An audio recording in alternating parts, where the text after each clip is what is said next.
오늘 주님이 주신 말씀은 갈라디아서 2장의 말씀입니다.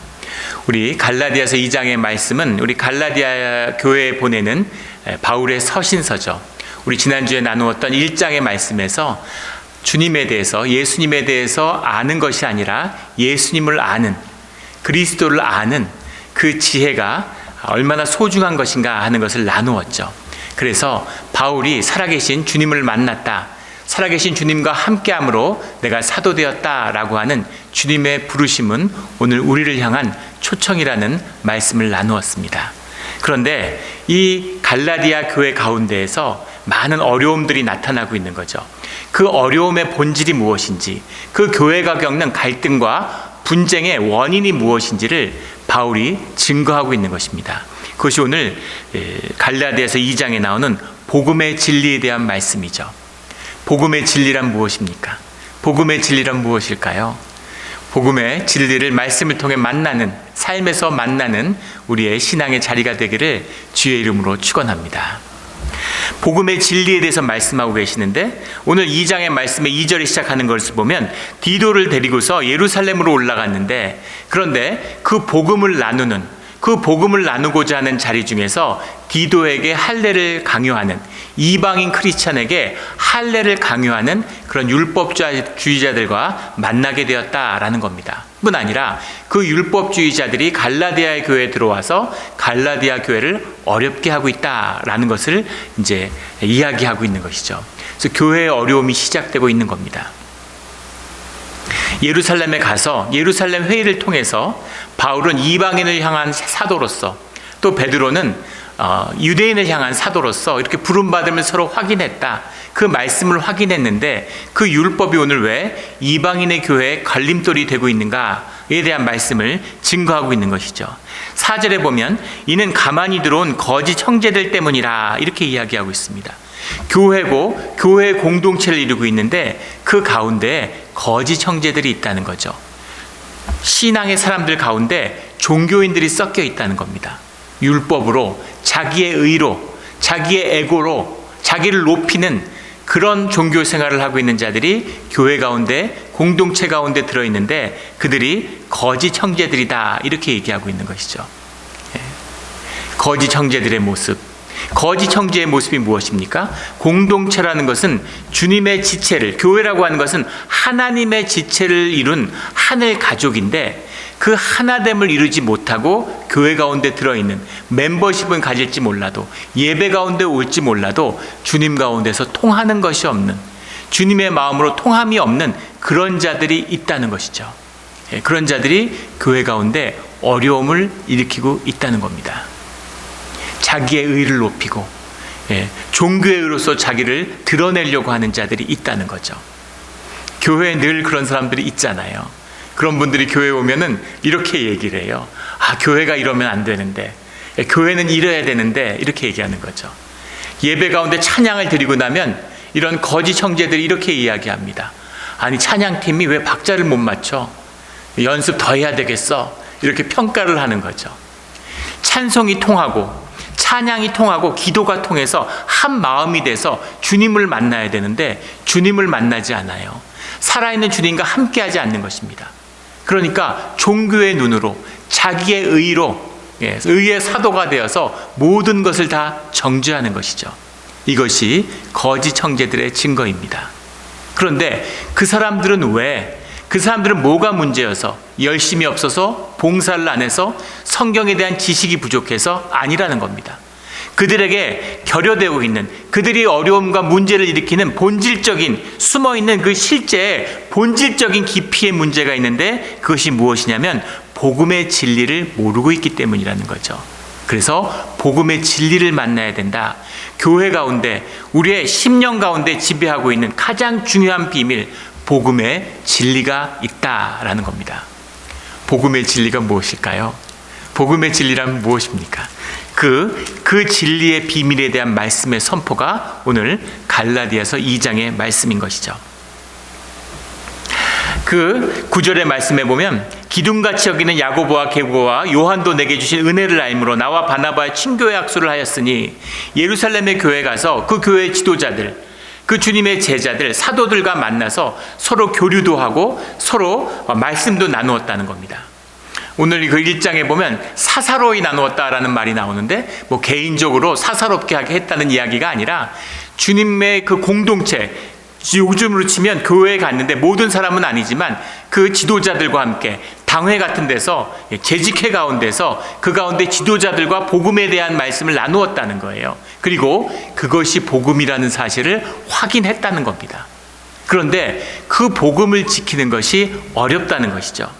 심지어 11절에 보면 게바가, 베드로의 원래 이름이죠, 게바가 안디옥에 이르렀을 때 책망받을 일이 있기로 내가 그를 대면하여 책망하였노라, 이렇게 얘기하죠. 이방인들끼리 이방인 교회 가운데 함께하고 있는데 그들과 아무 신앙생활하는데 문제가 없었는데 예루살렘에서 율법주의자들이 찾아오니까 베드로가 같이 식사하는 자들을 피하더라는 겁니다. 바나바가 피하더라는 거예요. 그래서 사도 바울이 큰 충격을 받게 되는 거죠. 그래서 게바를 꾸짖었다, 베드로를 꾸짖었다, 이렇게 얘기해요. 이 말씀의 깊이 흐르는 뜻을 모르는 자들은 사도됨을 증명하고 자기를 높이기 위해서 사도 중에 사도였던 베드로를 꾸짖었다, 이렇게 해석하는 경우도 있는데 말도 안 되는 소리죠. 무슨 베드로가 있고 무슨 바울이 높고 이런 게 어디 있습니까? 주님께 부름받아서 다 목숨을 내어주고 순교하는 자들인데. 그런데 왜 베드로도 주님의 환상을 보고 이방인을, 고넬료를 통해서 이방인에게 증거하는 복음을 받은 자인데 왜 이방인들이 왔는데 그들과 함께하는 것을 꺼렸을까요? 이방인들하고 꺼리는, 왜 율법주의자들의 눈치를 봤을까? 그들이 두렵고 그들이 무서워서는 아니었을 겁니다. 그런데 아마 번거롭고 귀찮았겠죠. 또 와서 말을 하고 왜 그랬느냐 따지고 성가시게 하고 계속 괴롭히고 이러니까 그냥 율법주의자들이 있는 데서는 조심하고 그냥 피하려고 하는, 그냥 도망치고 얼굴을 안 보려고 하는 그런 마음이 있지 않았을까라는 거죠. 그래도 바울은 그 모습에 크게 실망한 겁니다. 같은 지체인데, 같은 교회인데 이방인 크리스찬들을 지켜야지, 품어야지, 율법주의자들이 왔다고 그것을 물러나면 어떡하느냐고 꾸짖는 것이죠. 충격적인 모습이죠. 어떻게 바울이 베드로를 꾸짖을 수가 있을까? 근데 현상적인 눈으로 보면 아무 일도 아니었을 거예요. 바울은 그 시대의 최고의 바리새인 중에 바리새인이고 율법학자고 공회 회원이었고 신분도 높고 다 갖춘 사람입니다. 베드로는 갈릴리에서 온 사람이에요. 어부입니다. 무학자예요. 신분이 굉장히 낮죠. 나이도 바울이 위였을 겁니다. 그러니까 바울이 베드로를 꾸짖는 모습이 현상의 눈으로 보면 이상할 것이 없었을 거예요. 그러나 교회 공동체의 눈으로 보면 믿어지지 않는 일이죠. 주님의 제자고 사도 중에 사도라고 추앙받았던 베드로인데 베드로를 바울이 꾸짖는다고? 어떻게 그럴 수가 있지? 그런데 바울이 그 사실을 확인하는 거예요. 심지어 바울은 그렇게 얘기하죠. 베드로가 아니라, 게바가 아니라, 바나바가 아니라 천사라도 만약에 복음을 거슬리면 그때는 저주를 받아, 이렇게 선포하고 있죠. 천사도 저주를 받는데 사도인 인간이야 더 얘기에 뭐 하겠습니까? 타협할 수 없는 본질적인 교회 안에 복음의 진실이 있다는 거죠. 그러면 그 복음의 진실은 뭐냐는 겁니다. 왜 그렇게 베드로를 보고 화가 났을까요? 베드로는 복음의 진실을 알고 있는 사람이에요. 바나바는 복음의 진실을 알고 있어요. 그런데 복음의 진실을 만나고 복음의 진실을 아는 너희가 어떻게 그렇게 행동할 수가 있느냐? 어떻게 교회 가운데 그런 모습을 보일 수 있느냐? 도저히 용납할 수 없는, 타협할 수 없는 그런 베드로의 마음을 만나게 되는 것이죠. 그 비밀이 무엇인가가 오늘 10절 말씀 가운데 나오고 있습니다. 예루살렘에 올라가서 만나고 헤어질 때인데 10절에 다만 우리에게 가난한 자들을 기억하도록 부탁하였으니 이것은 나도 본래부터 힘써 행하여 왔노라. 정말 이상한 말씀이죠. 이 10절의 말씀에 깊은 비밀이 들어있습니다. 다만 우리에게 가난한 자들을 기억하도록 부탁하였으니 베드로가 이것을 부탁했다는 거죠. 가난한 자들을 기억한다라는 게 메네이마노라는 말입니다. 메네이마노라는 기억하라라는 것이 성경을 관통하고 있는, 신약을 가장 중심적인 그런 걸 꼽으라고 하면 이 기억하라라는 말씀이죠. 기억하라 계속 반복되고 있는, 이게 중요한 말씀이에요. 그런데 가난한 자들을 기억하라는 게 무슨 말씀일까요? 가난한 자들을 기억하라는 게 무슨 말입니까? 구제하라는 얘기일까요? 가난한 사람, 어려운 사람들 좀 도와줘, 이런 얘기를 할 필요가 있을까요?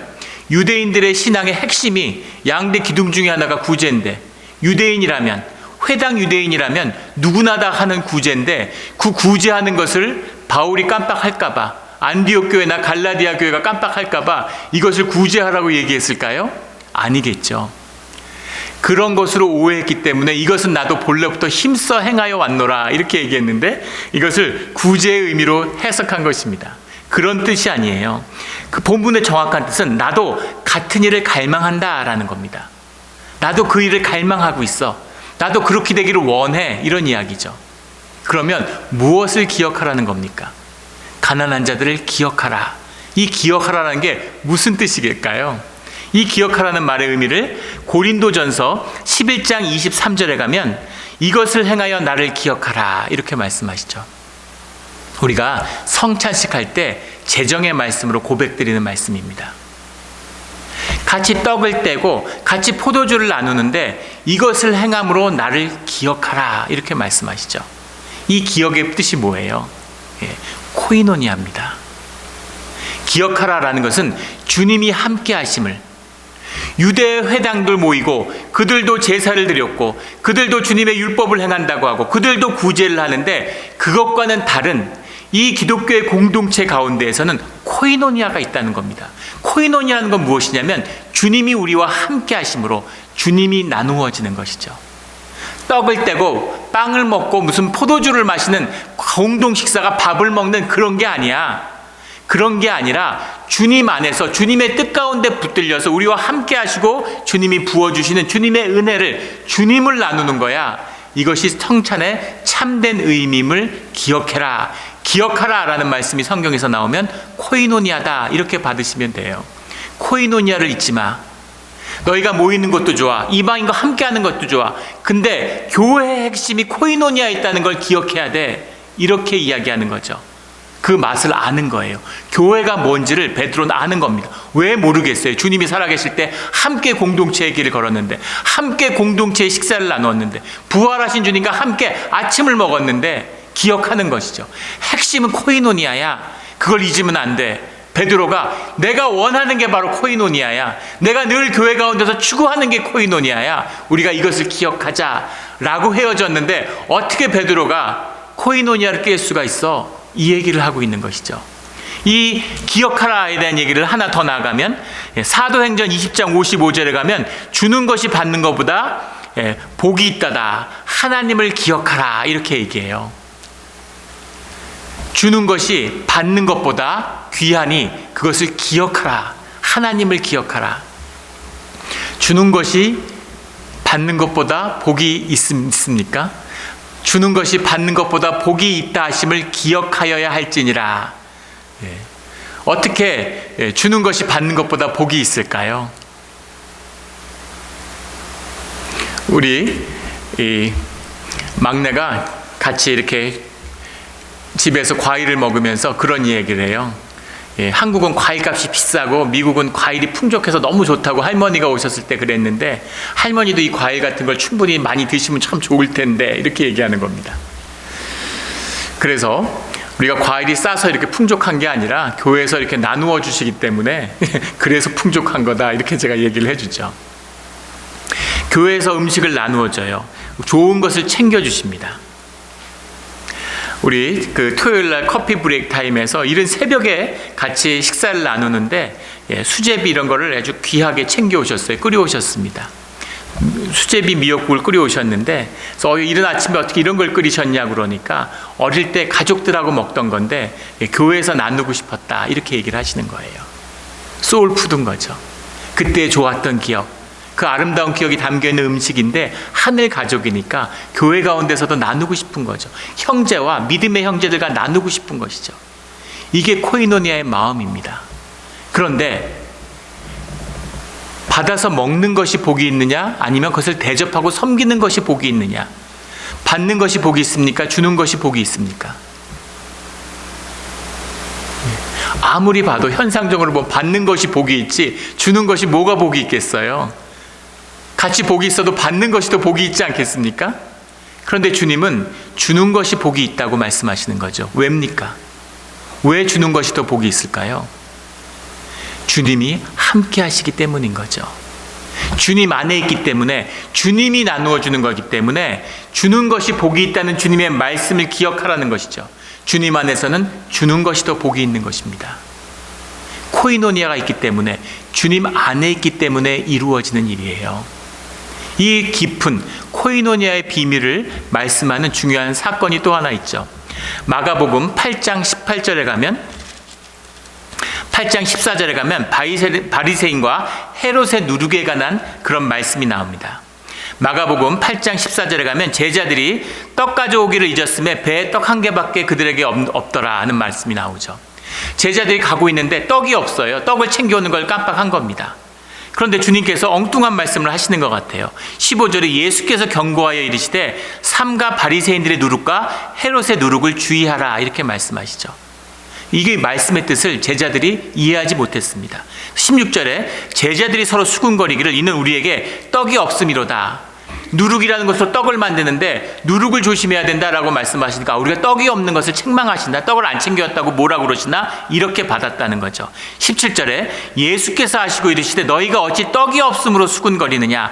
아직도 알지 못하며 깨달지 못하느냐? 너희 마음이 이렇게 둔하냐? 이렇게 말씀하더니 왜 모르냐? 떡이 아닌 걸 왜 모르냐? 떡을 나누어 먹는 것이 문제가 아닌 것을 왜 모르느냐? 이렇게 말씀하시는 거예요. 안타까우신 거죠. 왜 깨닫지 못하냐? 왜 너희 마음이 이렇게 둔하냐? 18절에 너희의 눈이 있어도 보지 못하며 귀가 있어도 듣지 못하느냐? 또 기억하지 못하느냐라는 이 말씀이 다시 나오죠. 너희가 무엇을 보았느냐? 너희가 기억하고 붙들어야 할 것이 무엇이냐? 왜 기억하지 못하느냐? 코이노니아의 말씀인 겁니다. 그래서 19절에 내가 떡 5개를 5,000명에게 떼어줄 때 조각 몇 바구니가 거두었느냐? 20절에 7개를 4,000명에게 떼어줄 때 조각 몇 광주를 거두었느냐? 주님이 나누어지면 5병이어와 7병이어의 기적을 너희가 경험하지 않았느냐? 떡을 먹고 떡을 나누는 것에 있는 게 아니다. 어려운 사람들을 구제하는 것에 좋은 것이 있는 게 아니야. 너희가 마음이 통해서 코이노니아를 이루었을 때, 주님 안에서 하나 되었을 때, 주님을 나눌 때 그 떡을 나누는 기적을 보지 못하였느냐? 어린아이 하나가 가져와서 아무도 내놓지 않는 자리에서 자기의 도시락을 내놓는 그 자리에서 코이노니아의 기적이 일어나는 걸 너희가 보지 못했느냐? 그게 생명의 역사고 그게 주님의 역사인 걸 모르느냐라는 거죠. 떡을 챙겨오고 안 챙겨오고 나눠 먹고 떡이 많고 적고 이런 게 문제가 아니야. 너희가 코이노니아, 주님 안에서 주님의 뜻으로 나누어질 때 그때의 떡의 풍성함을, 수만 명이 떡을 먹고도 남아도는 걸 너희가 보지 않았느냐? 그것을 기억해라. 그것이 코이노니아다라는 말씀이죠. 그것을 기억해야 된다는 겁니다.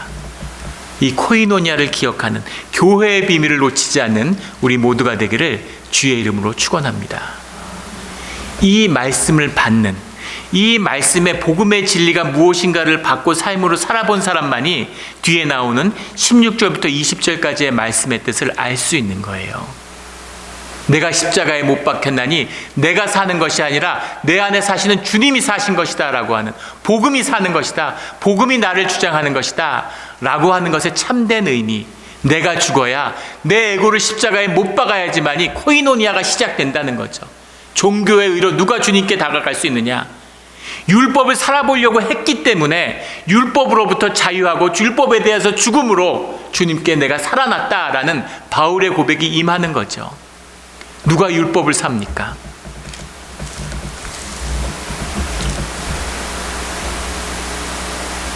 그런 한국의 이야기가 있대요. 클래식, 톨스토이, 도스토옙스키, 그런 고전들의 책들이 있죠. 클래식이라고 흔히 부릅니다. 그리고 한국에서 야동이라고 부르는, 야한 동영상의 줄임말이래요. 그걸 야동이라고 한답니다. 한국 성인 남성의, 미국도 마찬가지고 90% 이상이 야동을 매일 본다고 그러죠. 클래식과 야동에 공통점이 있다고 합니다. 공통점을 들어보셨나요? 클래식과 야동의 공통점이 있는데, 클래식과 야동은 누구나 다 알고 있는데, 클래식은 아무도 보지 않았지만 다 본 것처럼 얘기하고, 야동은 다 보지만 안 본 것처럼 얘기한답니다.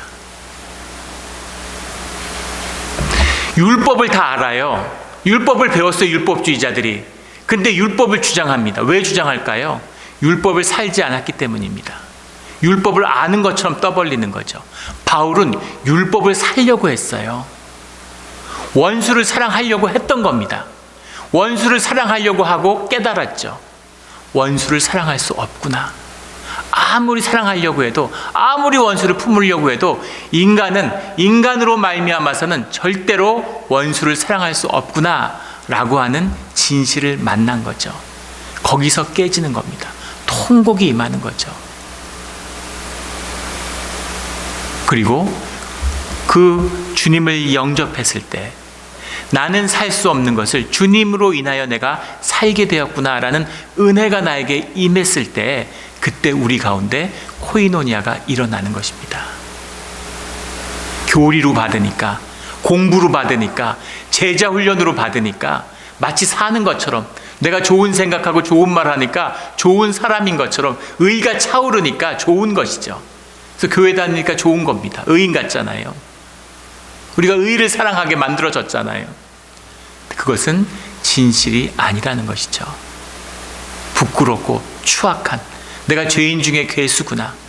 베드로의 통곡처럼 주님을 위해서 목숨을 바치겠습니다 큰 소리 쳤지만 제사장의 계집종 앞에서도 주님의 이름을 저주하는 자기를 만났을 때 그때 통곡이 임하는 거죠.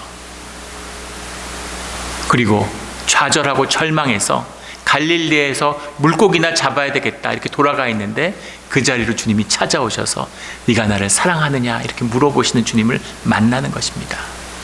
그 주님을 만난 자들은 십자가 아래서 주님 아래서 하나가 될 수 있는 거죠. 나를 주장하지 않기 때문에, 내 의를 주장하지 않기 때문에, 내가 너보다 높이 있는 것이 아니기 때문에. 그 코이노니아가 이루어지면 교회 가운데 평화와 주님의 풍성함이 임하는 거예요. 근데 그 비밀은 그 이상입니다. 코이노니아가 풀어지면, 생명의 교통이 일어나면 그 역사와 그 땅의 모든 것들이 교회를 중심으로 풀어지는 거예요. 근대 역사에 큰 비밀들이 있죠. 인도가 5억의 인구였는데 인도가 300년 동안 영국의 지배를, 유럽의 작은 섬나라인 영국의 지배를 받았는데 5억 명을 지배했던 영국인들은 1000명이 넘지 않았다고 합니다. 인도가 250개의 왕국으로 분열되어 있었는데 그 왕국에 있는 대부분의 왕족들 정도 되지 않으면 평생에 영국 사람을 볼 일이 없었다는 거예요. 그런데 그 인도를 300년 동안 영국이 수탈했습니다. 어떻게 그렇게 어리석고 바보 같을 수가 있을까? 세포이에 봉기가 일어났지만 일어난 세포이들도 다 인도 사람이고 그 세포이를 진압하고 죽인 사람들도 다 인도 사람들입니다. 인도 사람의 고혈을 짜서 영국에 넘겨준 사람들도 다 인도 사람들입니다. 어떻게 그런 일이 있을 수가 있을까? 아무도 자신을 인도 사람이라고 생각하지 않기 때문인 거죠. 영국 사람들도 앵글로족도 있고 섹슨족도 있고 셀틱족도 있고 많은 족속들이 서로 계속 싸웠는데 그 사람들이 의식으로 하나를 이뤄냈어요. 한 민족으로 한 나라를 이루어냈습니다. 의식혁명이 일어난 것이죠. 그것을 가능하게 했던 것은 사실은 기독교 문명의 유산입니다. 인도네시아를 동인도 네덜란드의 나라도 아닙니다. 일개 회사가 와서 350년 동안 인도네시아를 지배했어요. 누가 지배하는지, 누가 우리를 힘들게 하는지도 모른 채 거기서 종살이를 한 겁니다. 1922년에 반둥회의라는 것이 열리는데 인도네시아의 젊은 청년 지도자들이 모여서 우리가 인도네시아야, 우리는 말레이족이 아니고, 우리가 쓰는 건 말레이어가 아니고 우리는 인도네시아다라는 자각을 하고 선포하게 되는데 그것이 인도네시아의 독립으로 이어졌습니다. 인도에서 1920년대부터 민권운동이, 민족 자결주의가 일어나게 되는데 왜 갑자기 1920년대가 돼서 그런 아시아의 들불처럼 민족운동이 일어났을까? 독립운동이 일어났을까? 수백 년간 종사를 해도 깨어나지 못했는데 그것을 깨운 역사적인 사건이 있었는데 그것이 바로 1919년에 일어났던 3.1 만세운동입니다. 3.1 만세운동은 아시아의 역사를 완전히 뒤바꾼, 세계사의 흐름을 뒤바꾼 중요한 사건이죠. 그 사건의 중심에는 평화운동이 있어요. 비폭력 평화운동입니다. 무저항 운동. 사람들이 모여서 독립을 외친 거예요. 근데 놀라운 것은 그것으로 인해서 잠자던 조선 민중이 깨어났다는 거예요. 나라가 빼앗기는데 전쟁 한 번 나지 않고 총 한 번 쏘지 않았습니다. 황제가 국세를 찍으니까 그냥 나라가 사라져버린 거예요. 그런데 우리가 한 민족이고 우리가 나라를 지키고 나라를 세워야겠다는 마음이 생겨서 3.1운동의 여파로 상해 임시정부가 세워졌죠. 오늘날 대한민국의 법통이 세워진 겁니다. 사람들이 우리가 한 민족이고 서로 도와야 되는구나 하는 걸 깨닫고 우리가 우리나라를 세워야 되는구나. 언제부터 한 민족이었습니까? 언제부터 대한민국이에요? 그 대한민국의 뿌리를 이루고 한 민족을 회복하게 한 사건이 3.1운동이었죠. 7,500명이 죽고 수만 명이 투옥해서 고통을 겪었지만 그 평화의 행진이 대한민국의 흐름을, 운명을 바꾼 겁니다. 그것을 이룩한 지도자가 33인의 민족 지도자죠. 그 서명을 한 33명 중에 16명이 개신교의 지도자였습니다. 15명이 천도교의 지도자고 2명이 불교 지도자죠. 유림과 가톨릭이 빠졌어요. 가톨릭의 역사에서 가장 부끄럽고 숨기고 싶어하는 역사의 단면이죠. 유림 대표가 2명이 있었는데 서명할 때 늦게 왔다 그러죠. 어머니가 아파가지고 어머니를 찾아뵙고 오니라고 늦었다 그래요. 참 유림답지 않습니까? 그들이 와서 민족 대표의 유림의 이름이 빠진 것을 보고 쓰러져서 통곡하니까 거기에 있는 사람들이 전부 손가락질을 하면서 모인 그 만세 군중들이 너희 때문에, 유림 때문에 나라가 망했는데 너희들이 그것 때문에 울지 않고 그 대표의 이름 빠졌다고 그렇게 서럽게 우느냐고 그렇게 힐난을 했다고 그러죠. 근데 놀라운 것은 무엇이냐면 천도교가 그 당시 동학 농민운동의 영향으로 조선 민중의 40%가 천도교였다고 기록에 남아 있습니다. 조선 총독부 기록에 보면. 그런데 기독교의 인구는 0.1%도 되지 않았어요. 그런데 그 만세운동을 주도한 것은 그 지도자들은 다 기독교 지도자들이었다는 겁니다. 더 놀라운 것은 그 기독교의 지도자들이, 그 복음에 불타올랐던 사람들이 천도교와도 손을 잡고, 불교 대표도 2명 있었는데 불교와도 손을 잡고, 그리고 믿지 않는 모든 사람을 품어서 민족의 독립을 외쳤다는 것이죠. 그리고 그들이 한 마음으로 통해서 전국에 3천만 민중이 한 마음이 돼서 불꽃같이 타올랐다는 겁니다. 어떻게 이런 일이 가능할까요? 소수의 사람들인데, 그 믿음의 사람들인데, 그 사람들이 일어났을 때 어떻게 모든 사람들이 함께 일어나서 동시에 만세를 부르고 독립을 부르짖고, 어떻게 그렇게 철저하게 짓밟히고 수많은 사람들의 사상자로서 끝맺은 운동이 다른 나라들의 영향을 줘서 들불처럼 모두가 독립운동으로 번지는 그런 일이 일어날 수 있었을까요? 그 비밀이 코이노니아입니다. 이게 생명의 원리예요. 교리가 닫고 갔고 봉사를 하는데 가톨릭이 어디 있고 개신교가 어디 있고 불교가 어디 있습니까? 어려운 사람을 돕고 구제하겠다는데, 근데 종교에 의해 갇히니까 다른 타종교끼리 같이 무슨 봉사하면 큰일 나는 것처럼 이단된 것처럼 그런 세상이 됐다는 거죠. 이게 타락한 종교의 모습이에요. 코이노니아에서 이방인인데 이방인을 품느니 마느니 이런 소리를 지금 하고 있는 거잖아요. 복음의 진리를 만난 자, 십자가에 너를 못 박은 자, 율법을 십자가에 못 박은 자만이 복음의 진리, 생명의 진리, 교회의 코이노니아를 살게 되는 것이다. 내가 산 것이 아니야. 내가 하는 것이 아니야.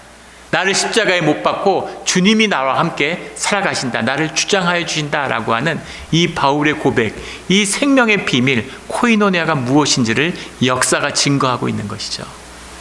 이것이 오늘 우리가 세워야 하는 복음의 진실, 우리가 만나야 하는 그 교회의 진실, 코이노니아입니다. 이 복음이 회복되는, 믿음이 회복되는, 생명이 시작되는 우리의 신앙의 자리, 몬트레 영락교회가 되기를 예수 그리스도 이름으로 축원합니다. 아멘. 기도드리겠습니다.